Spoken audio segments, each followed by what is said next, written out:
je vous retrouve avec la dernière vidéo de présentation finale de ce mini-album. Voilà, c'était un tuto vidéo un petit peu particulier pour cet album parce que voilà, ça prenait quand même pas mal de temps et je voulais vraiment vous montrer les différentes étapes. Donc voilà, c'est vrai que d'avoir plusieurs vidéos pour un seul et même projet, c'est pas forcément super pratique pour vous, mais bon, d'un côté, ça vous permet d'en avoir un petit peu chaque jour. Donc voilà, bon, c'était la façon que je trouvais la plus simple quand même pour vous montrer un maximum de choses. Donc voilà l'album terminé, donc vous voyez, il est effectivement bien dodu, hein, on voit bien les 5 cm et demi de tranche. On voit la reliure ici, hop, la reliure en U ici, qui permet quand même, vous voyez, même si moi je fais mes structures d'album avant d'avoir scrappé en fait mes pages, donc je sais jamais vraiment quelle épaisseur en fait va faire mon mini, enfin l'intérieur du mini une fois terminé, mais avec ce système de reliure en fait, je fixe déjà le nombre de pages que je veux avec mes différentes réglettes, et vu que je laisse un espace de 0,5 à chaque fois, même la partie centrale, j'aurais pu laisser, il y a un peu d'espace, j'aurais pu réduire encore un peu ou rajouter une réglette. Mais ça permet de laisser quand même de l'espace entre chacune des pages et de gérer quand même facilement l'ajout de volume, en fait dans le mini-album. Donc c'est vrai que c'est un type de reliure qui est assez pratique pour les scrapeuses comme moi qui commencent par d'abord scraper leur couverture, enfin leur structure de mini-album. Donc voilà, bon ça je vous avais déjà montré, la petite fenêtre, voilà, pour lui permettre d'avoir quand même du volume, mais d'être bien renforcée, donc elle est bien montée sur de la mousse 3D, ce qui permet quand même une manipulation plus sécurisée, éviter les accidents de papier qui se plie, enfin là, les deux fenêtres qui se plient. On retrouve la petite cordelette. Donc là, une fois que l'album est bien garni, il aurait fallu que je prenne une ficelle un peu plus longue pour avoir bien la place de faire mon nœud et tout. Bon, c'est pas grave. De toute façon, moi, je m'amuse pas. Quand j'ai des systèmes de fermeture comme ça avec des rubans ou des petites cordelettes, je m'amuse pas à chaque fois à défaire le nœud et à le refaire. Je fais juste glisser. Enfin, quand c'est pas fixé à la structure, hein, je fais juste glisser en fait. Hop, voilà, tac, comme ça, voilà. Et quand je veux le remettre, je recommence, je fais la même chose, je reglisse l'ensemble. Ça me permet d'éviter de refaire le nœud à chaque fois. Voilà. Ça évite de fragiliser aussi le système de fermeture. Donc, alors, voilà cet album. Donc, on retrouve, là, je prends le temps de vous montrer, vous voyez en fait le fait de ne pas faire de rabat pour la couverture, pour le papier de couverture, de couper au ras du carton, ça vous fait cette finition-là. Donc là c'est vraiment un carton qui n'est pas très épais. Donc, et puis bon, après, vu la couleur aussi du papier que j'ai utilisé pour le revêtement, ça se confond aussi avec la couleur de carton. Le seul inconvénient de cette technique-là, c'est que vous ayez, en fait, c'est qu'on voit on voit en fait la couleur du carton. Si vous prenez un carton gris ou blanc, enfin peu importe, on voit juste le côté brut du carton ici. Vous avez une plus jolie finition quand vous avez vraiment votre papier avec les rabats, voilà. Moi, j'aime bien cette technique-là parce qu'elle est plus simple. Et l'une d'entre vous m'avait mis ça en commentaire, que c'était une technique du coup qui permettait, enfin qui était plus facile d'accès et qui permettait d'avoir des angles aussi bien pointus. Donc voilà, le seul inconvénient, c'est que vous avez pas la finition jolie du papier en fait qui recouvre vraiment la tranche du carton, mais voilà, moi ça me gêne pas trop.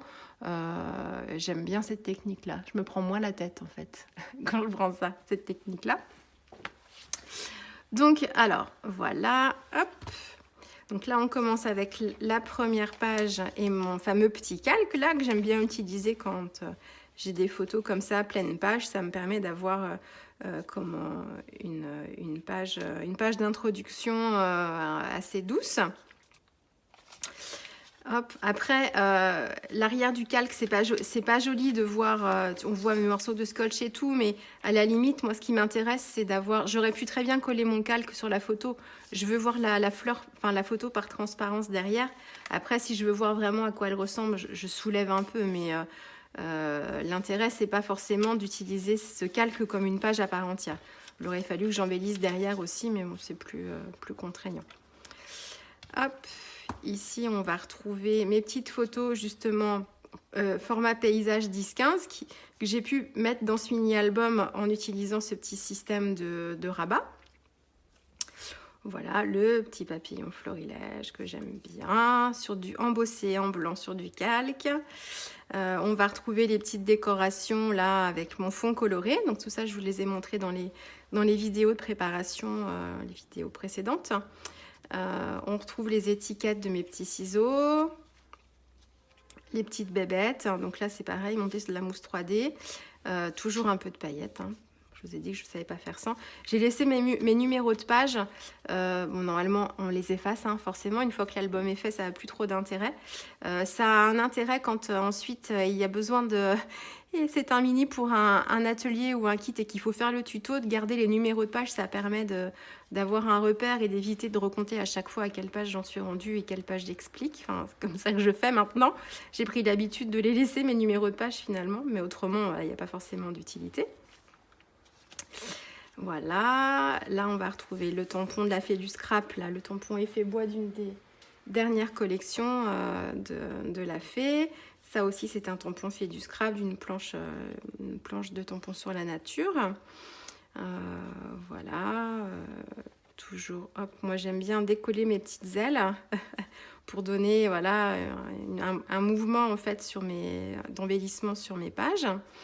Donc là, vous le verrez aussi, vous l'avez vu aussi, je laisse pas mal aussi de tamponnage, j'allais dire nu, mais neutre, enfin sans colorisation, pour laisser, comme j'ai des photos qui sont quand même très colorées avec beaucoup de vert, vert sur vert, quelquefois, voilà, ça fait un peu trop chargé, et du coup là, je trouve que ça met plus en valeur mon petit bourdon là au centre. Donc voilà, faut pas hésiter aussi quelquefois à laisser des décorations plus neutres, voilà, tamponnage noir, un basique, et puis laisser la feuille telle quelle sans colorisation. Là on retrouve les petites bébêtes, effet un petit peu pas herbier, mais vous savez, collection d'insectes là, avec la mousse 3D en dessous et puis juste un petit brad ici. Les fameuses petites fenêtres, ça je vous ai expliqué comment j'avais fait pour la fixer. Les petites roses trémières, du coup j'avais, voilà, là vous avez la page avec les embellissements en plus. Ah, là c'est une petite décoration, hop, une petite déco bois de la Fée du Scrap. Et puis à l'intérieur, la plus belle des saisons, c'est aussi un tampon Fée du Scrap. Hop. Est-ce que si je me mets comme ça, vous voyez peut-être mieux? Ce sera peut-être mieux.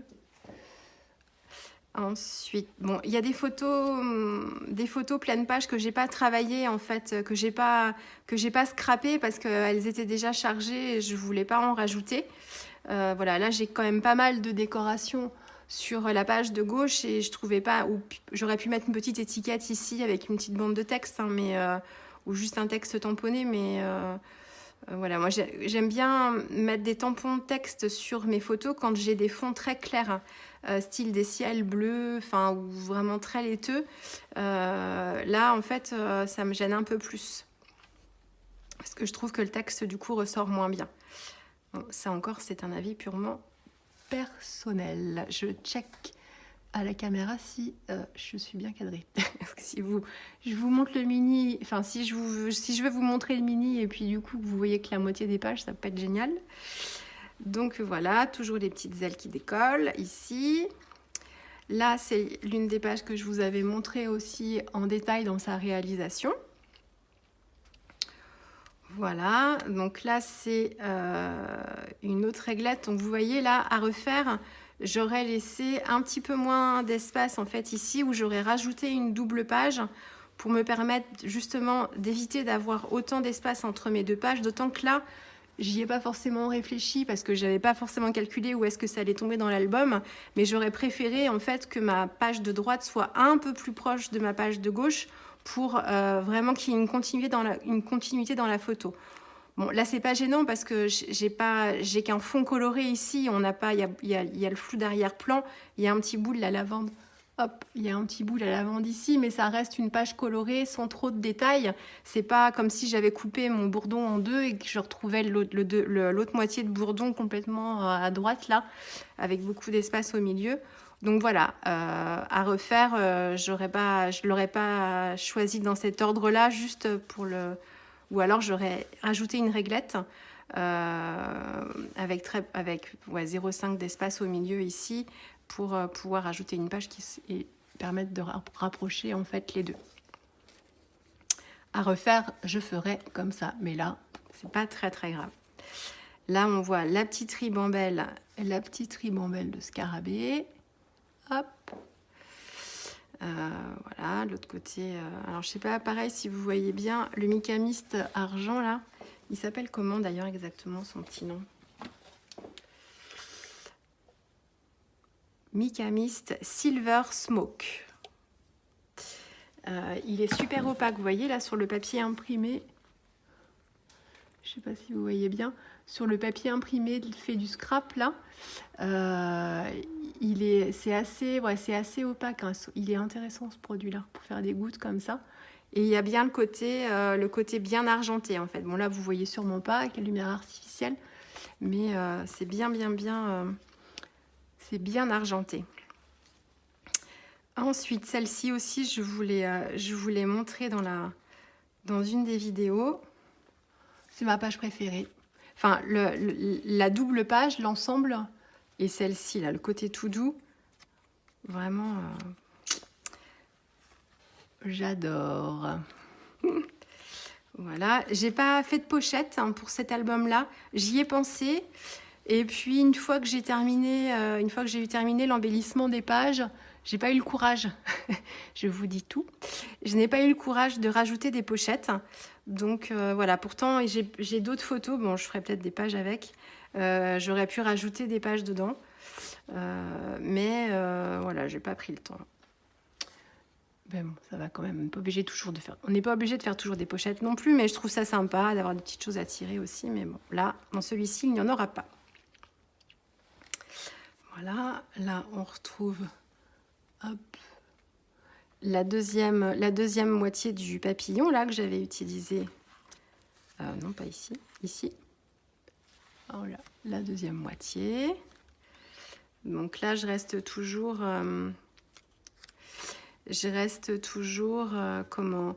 dans ces mêmes teintes de violine un peu parme. Et j'avais fait aussi des tamponnages en fait d'insectes dans mon fond coloré que j'avais fait en tout début de tuto là, de vidéo. Et puis j'ai rajouté sur les ailes, est-ce que vous voyez, un peu de Micamiste argent aussi, pour donner des petits effets, faire un peu comme si, bon, même si les libellules ne butinent pas forcément du pollen, hein, mais faire un petit peu, voilà, comme de la petite poussière, ou des choses comme ça.